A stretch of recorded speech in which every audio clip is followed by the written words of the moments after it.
My name is Clara, and I am 52 years old.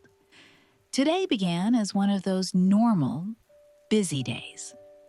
I was heading to the airport to catch a flight for a business meeting. I work in finance, dealing with investments and portfolios.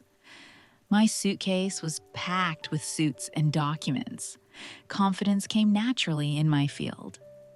As I pulled into the airport parking, a sudden realization hit me. A critical folder was missing from my briefcase. Slight panic riveted through me as the clock ticked on my flight's boarding time. I needed that folder, a series of reports that could make or break my presentation. Turning the car around, I murmured a hurried prayer, hoping traffic would be forgiving. Arriving back home, I rushed inside, determined to find the folder and head back without losing too much time. The decaying leaves rustled in the breeze, whispering secrets as I climbed the steps, praying quietly. But as I approached the door, I heard muffled voices from the living room, one distinctly that of my daughter Lily. Pausing, curiosity tinged with dread, I stood still, truly realizing how infrequent I actually pause my life to just listen. Mom thinks she knows everything, Lily's voice echoed softly, mixed with frustration. But she doesn't see the struggles beneath the surface. My heart dropped, bracing against the truth in her voice. There were things unsaid, layers hidden. My breath caught as I lingered, torn between entering or staying to hear more of this unexpected revelation. I stood motionless, remorselessly eavesdropping, my heart heavy like a stone. It was then that I recognized the other voice. Brandon, her best friend since childhood. His tone was gentle, but firm. She works hard, Lily. Maybe she just doesn't realize. That's just it, Lily replied, her voice shaking. All she talks about is work, investments, banks, credit cards. It's like wealth is all that matters to her, Brandon. Guilt washed over me, sharp and unforgiving. I was trying to secure a stable future for us, for her. But in the pursuit of that, did I overlook my child's need for a mother's presence, for a simple heart-to-heart? My role as a provider had overshadowed the role of a listener, a nurturer. Sometimes I wish she could see me, Lily continued. Really see me, not just grades or achievements. There was a pause. My thoughts raced as I clutched the doorknob, wrestling with my emotions. Brandon spoke again, softly. Have you told her how you feel? Lily's silence was an answer in itself. She shouldn't have to tell me. I should have known. But here I was, just outside the walls of separation I had inadvertently erected, realizing how fragile our relationship had become. I knew I had to speak to her, to break the silence that had grown between us. My hand trembled as I opened the door, preparing not just to collect a forgotten folder, but to make amends with my daughter. As I stepped in, both Lily and Brandon turned to face me, surprise and anticipation in their eyes. It was time for an honest conversation. As I stepped into the living room, the air seemed thicker, laden with the weight of unspoken words. Lily's eyes widened in surprise, her lips slightly parted as if caught in the act. Brandon shifted awkwardly, glancing between us with a mixture of apprehension and encouragement. I didn't mean to eavesdrop, I began, my voice softer than I'd intended. But I'm glad I did. Lily looked down, her cheeks flushed with a mixture of embarrassment and hurt. It was a look that pierced through my heart. I took a slow, deliberate breath.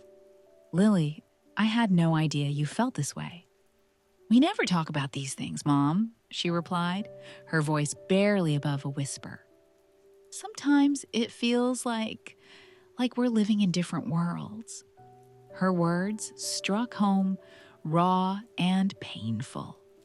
I nodded, acknowledging the truth I'd neglected for so long. "You're right," I admitted, stepping closer. "I've been so consumed by work, by the need to secure our future, that I haven't been present.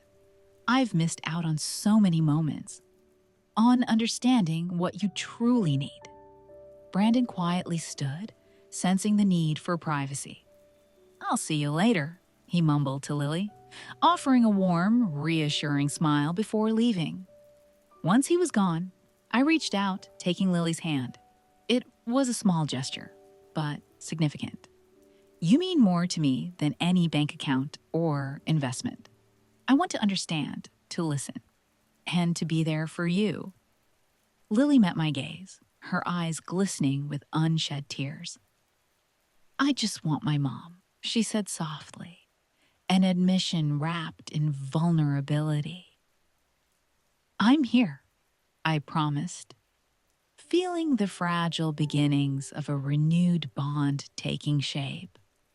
"Let's figure this out together." Her words struck home, raw and painful. I nodded, acknowledging the truth I'd neglected for so long. "You're right," I admitted, stepping closer. "I've been so consumed by work, by the need to secure our future, that I haven't been present. I've missed out on so many moments, on understanding what you truly need." Brandon quietly stood, sensing the need for privacy. "I'll see you later," he mumbled to Lily, offering a warm, reassuring smile before leaving. Once he was gone, I reached out, taking Lily's hand. It was a small gesture, but significant. "You mean more to me than any bank account or investment. I want to understand, to listen, and to be there for you." Lily met my gaze, her eyes glistening with unshed tears. "I just want my mom," she said softly, an admission wrapped in vulnerability. "I'm here," I promised, feeling the fragile beginnings of a renewed bond taking shape. "Let's figure this out together." As the weekend approached, I found myself filled with anticipation for our girls' night. The busy week had flown by, marked by meetings and deadlines, yet every thought of our evening together gave me renewed purpose. I wasn't just working for a future, I was beginning to live in the moment. Friday night descended with a gentle hush, bringing a serene, moonlit glow that filtered through the curtains.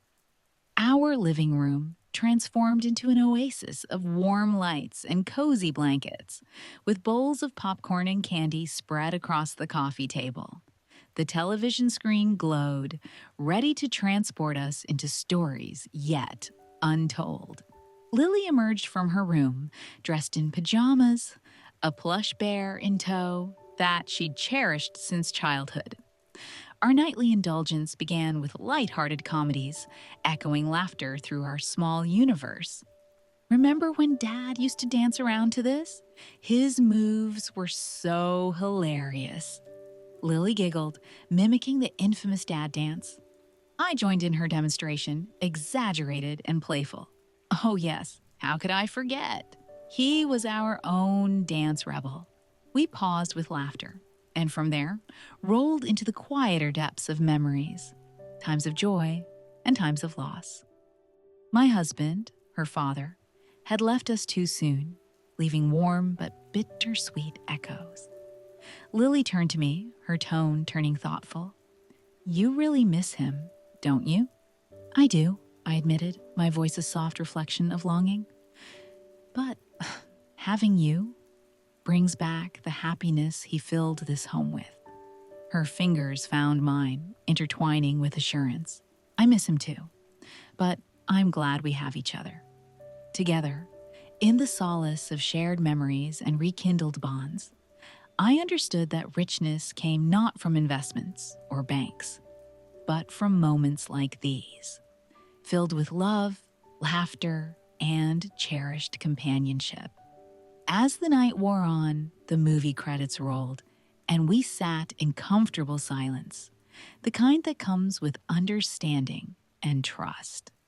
The warmth of the room seemed to wrap around us like an old, familiar quilt, soothing and safe. I found myself reflecting on how much I had overlooked in my quest for material security. Lily, I began, my voice barely above a whisper, about earlier this week. I want you to know that things will be different. I realize now, more than ever, that the biggest investment I can make isn't in portfolios, but in us.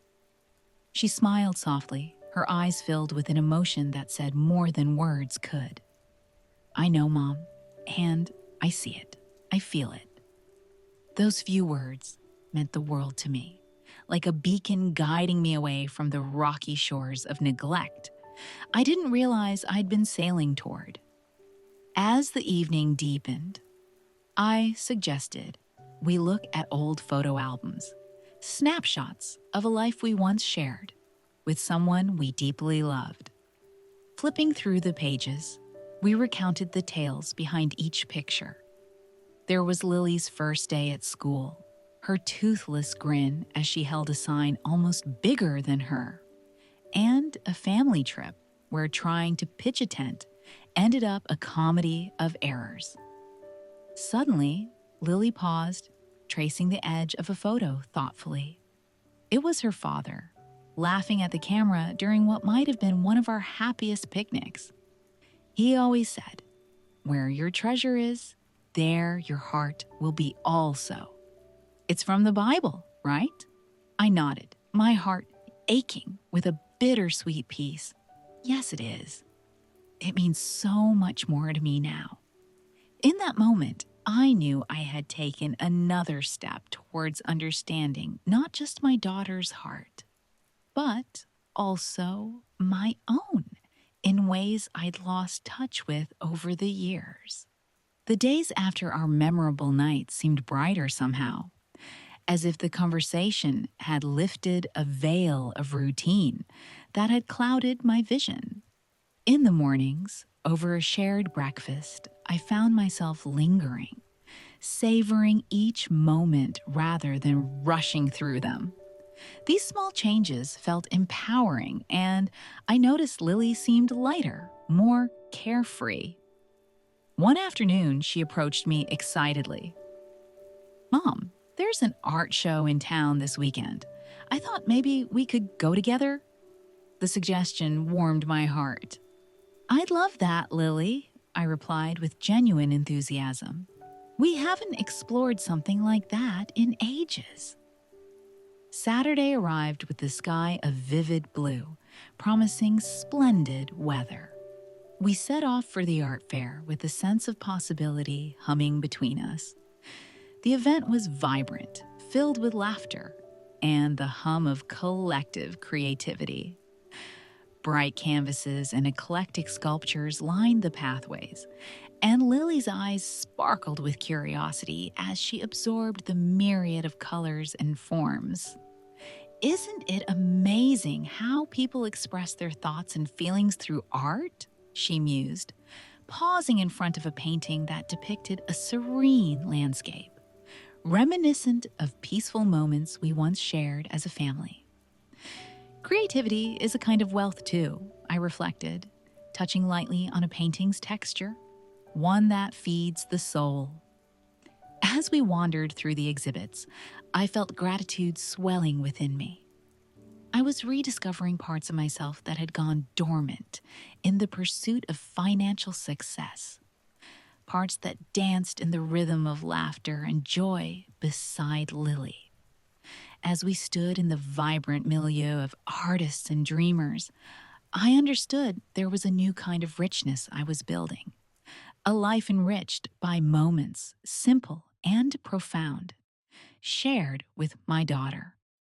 With every step, I felt more alive and aligned with the person I wanted to be, the mother, the woman fully present and appreciative of life's true wealth. As the sun began its descent, casting a golden glow over the fairgrounds, Lily and I decided on one last stroll past the vendors before heading home. We shared cotton candy, pulling wispy pieces as we wandered, our laughter mingling with the sounds of cheerful chatter around us. We stopped in front of a small, unassuming stall that featured handcrafted jewelry, pieces that glittered with simplicity and elegance. One necklace caught Lily's eye, a delicate chain with a small heart pendant. "It's beautiful," she murmured, picking it up with a gentle touch, as if she were cradling something precious. "You should have it," I suggested immediately, recognizing the look of connection in her eyes. A reminder of today. Lily hesitated, her smile both thoughtful and touched. "Let's get matching ones," she finally decided, her voice filled with an excitement that belied the significance of the moment. I agreed, and as we purchased the necklaces, I felt a profound sense of fulfillment. It was a token of our reunified bond, a tangible reminder of our shared commitment to stay present in each other's lives. As we walked back to the car, adorned now with matching necklaces, the world felt bathed in a serene clarity. A passage from scripture came back to me, once whispered by my husband during a similar sunset. "For where 2 or 3 gather in my name, there am I with them." In the warm glow of that evening, amidst the closing of a day filled with rediscovery and connection, I felt his spirit with us. The joy of being there with Lily, truly with her, swelled in my heart and reinforced the journey I was so grateful to have embarked upon. The necklaces rested lightly against our hearts, symbolizing not just our relationship, but a life now enriched by togetherness, love, and renewed purpose. Returning home from the fair, the house seemed to embrace us with familiar warmth. The stillness was comforting, a gentle reminder of the peace we were cultivating. Lily and I busied ourselves with preparing dinner, laughter seasoning the air more than the spices. While setting the table, Lily paused, her eyes drawn to the necklaces we both wore. "It's funny how something so small can mean so much," she said thoughtfully, her fingers tracing the silver heart. "It represents us," I replied, feeling the emotional weight of those words. "And it's a promise to stay connected, no matter what." She nodded, a gentle smile playing on her lips. "Mom, I'm really glad we're doing this, rebuilding us." Her words resonated deeply, affirming the path we were on. Over dinner, we talked about school, friends, and ideas for upcoming weekends, plans filled with intention and joy. Each topic was like a thread, weaving a more intimate tapestry of our lives. Just as we were settling into the evening, a text notification pulled my attention back to work. An urgent request from the office regarding another investment proposal. The world I had been so deeply entrenched in beckoned, but this time it felt different. The urgency no longer dominated my priorities. "We're more than just our jobs," I reassured her, feeling the truth of it down to my bones. "This, sharing moments with you, is what truly matters." As the evening deepened into night, a profound contentment settled over us. I realized that while I could not change the past, I had the power to change the trajectory of our future. It was a future intertwined with shared experiences and the unwavering love of a mother and her daughter. As the night wrapped around us, Lily and I settled onto the couch, the room softly lit by the gentle glow of a single lamp. With our matching necklaces glinting under the subdued light, we were enveloped in a cocoon of newfound closeness. The television was off, yet our hearts were full, content to linger in the quiet companionship we had rediscovered. Lily reached over, her hand resting comfortably on mine. It was a simple gesture, but spoke volumes about the healing that had taken place in our journey together. "Mom," she began, her voice carrying a sense of completion, "I feel like we're truly starting fresh, like nothing's impossible." Her optimism kindled a warmth inside me that no material success ever could. "That's because nothing is impossible as long as we have each other," I replied, my voice steady with certainty. I glanced at the clock, which ticked softly on the wall, its hands slowly moving forward, much like the progression of our lives. In these serene moments, I realized how precious time truly was. Time I intended to spend nurturing this vital bond with my daughter. As I leaned back into the cushions, I felt the peace of true wealth. A wealth not measured by accounts or commodities, but by love, memories, and the joy of being present. My heart was full with the understanding that I'd made the most significant investment of all, choosing to cherish and prioritize the people I love. In the days that followed, this new approach to life would guide us, laying the groundwork for more cherished moments. Our journey was not just about mending what was fragmented, but about building something enduring and beautiful. Looking over at Lily's contented face, I felt a profound sense of gratitude for the second chances, for the lessons learned, and for the path forward, illuminated by the love we promised to nurture every day. Together, we were home.